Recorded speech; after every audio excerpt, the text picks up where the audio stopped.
Hey kids, you recognize where I am? I'm sorry we can't be here together, but I thought I could read you a book from here today. Do you remember that contest that we've been reading books from?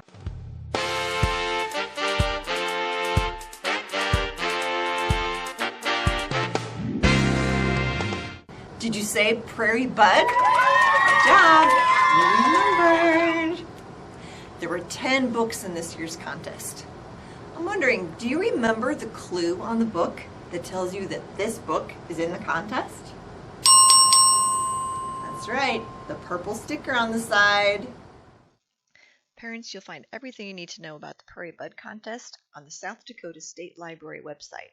Check out the Children and Youth Services link, and then just keep following the purple flower. So we have 10 books to read and 2 weeks to read them. We've already read 3 of those books, but I know a lot of you were out sick with sore throats and colds over the last couple of weeks, so let's just start from the beginning. And I'm going to start with a book about a guy who just had a birthday. Happy birthday! Imagine that, how Dr. Seuss wrote The Cat in the Hat.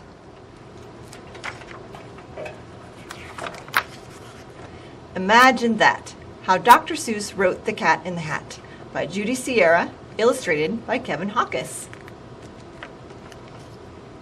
1954 was a great year to be a kid. There were 5-cent donuts and 1-cent lollipops. Rock and roll had just hit the record shops. Bookstores brimmed with exciting new books like Charlotte's Web and The Lord of the Rings and Horton Hears a Who. 1954 was a great year to be a kid, unless you were trying to learn how to read. For some reason, first graders weren't making the leap from reading a few words to reading a whole book. Grown-ups were stumped.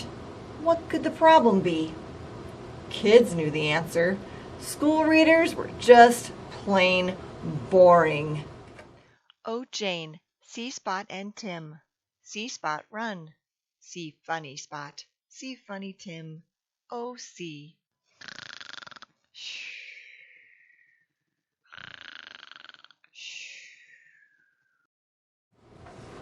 A famous writer named John Hersey agreed with the kids. He had an idea for solving the problem and wrote about it in Life magazine. What kids needed was a beginning reader so exciting that they couldn't stop turning the pages. Who could write a book like that? Only the funniest children's author in the land. Dun dun dun dun! Dr. Seuss. Dr. Seuss, we insist! Won't you please write a book that no kid can resist? P.S. Use the words on this no-nonsense list. Like, I see the word big, or hat, and net. I wonder if hippopotamus is on here. Bummer, I don't see hippopotamus. Hey, Dr. Seuss, what's that weird blue hairy thing you're wearing? This guy might be a little crazy.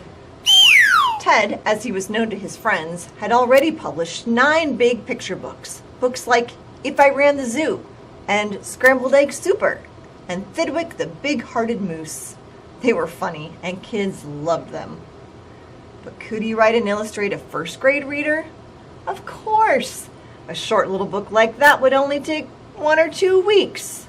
Or so he thought. Each morning after breakfast, Ted went upstairs to his studio. He had a chair and a desk, a drawing board for drawing, and a typewriter for writing. He also had a closet full of outlandish hats. When he couldn't think of the right words, a suitable hat was sure to help. I'm totally a fan of this outlandish hat. Writing a beginning reader was not as simple as it seemed. For one thing, Ted liked to invent new words for his books. Words like oobleck. Hey, you try it. Oobleck. And it kutch. It kutch. And yurka. Yurka. And wumbus. Wumbus. And hippo no hungus. Hippo no hungus, and Dippo no dungus! Dippo no dungus!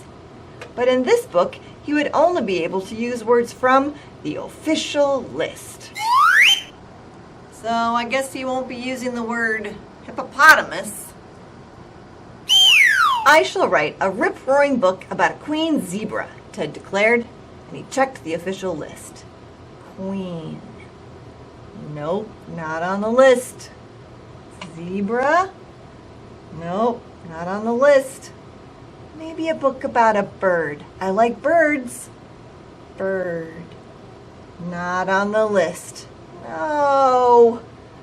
Ted glared at the list. He spied the word cat, and he spied the word hat. Cat rhymes with hat? I'll just start with that.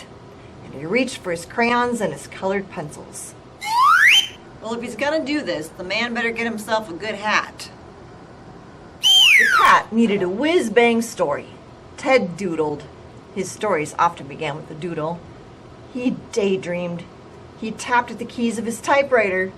He donned several hats as he sat in his chair and stared at the list. Ha ha! Now that's what I'm talking about! In his head, Ted juggled the words on the list. Then he thought, why not let the cat juggle instead? He can juggle the stuff on the list. Yes, he can. He can juggle a rake and a book and a fan. He can juggle a fish, and the fish won't like that. I will draw 2 nice kids to have fun with the cat, and 2 naughty things, and a keen cleaner-upper. Oh, I think I'll get started tonight, after supper. You know, I think I remember that page, where the cat in the hat is juggling things. Let me look inside of my book. There it is. There's one. He's juggling the fish and a book, and he's on a ball, and he keeps adding things that he's juggling. A ship. Milk. Oh my goodness. This cat's a good juggler. Ted pondered how kids learn to read.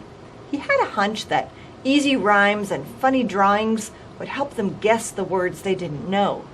He used tricks to coax readers to turn the pages.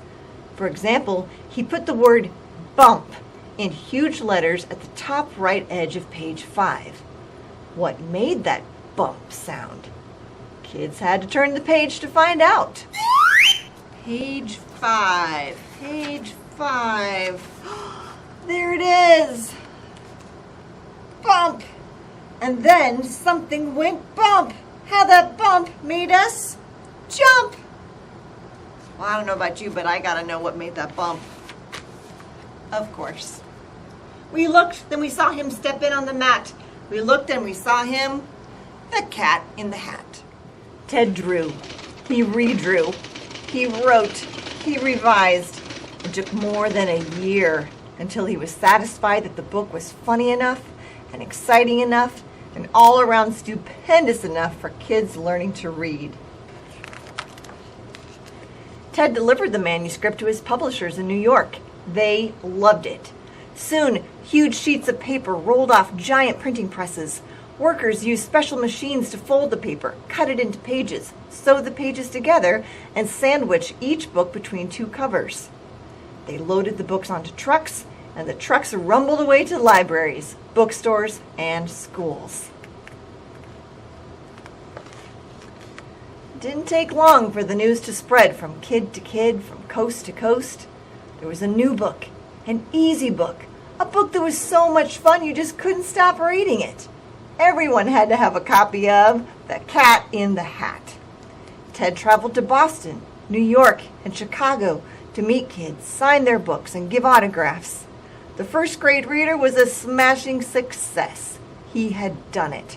He had created a fantastic book using only 236 different words.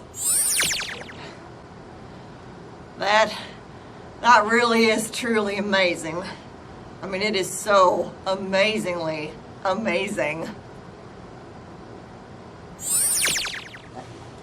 But the great Dr. Seuss didn't stop there. Nope, he wrote a sequel. The Cat in the Hat Comes Back. and he started to publish more books for kids who were beginning to read. One day, Ted's friend Bennett Cerf proposed the ultimate challenge. He bet that Ted couldn't write a beginning reader using only 50 different words. Could he? Would he? Oh, I think I know what's coming. Yes. In fact, he could do it here or there. He could do it anywhere with the help of a clever young fellow named Sam. And a whopping big serving of green eggs and ham. Imagine that. There they are. I knew it! And I bet you did too. I will not eat them, Sam I am. I will not eat. Whoa. I think I just actually heard you say that. The end. That was a good story, and a true story about one of my favorite authors writing one of my favorite books. I'll read you another book from the South Dakota Prairie Bud contest very soon. In the meantime, library kids, keep reading, and I'll see you later. Hey kids, I'd love to see photos of you in your outlandish hats.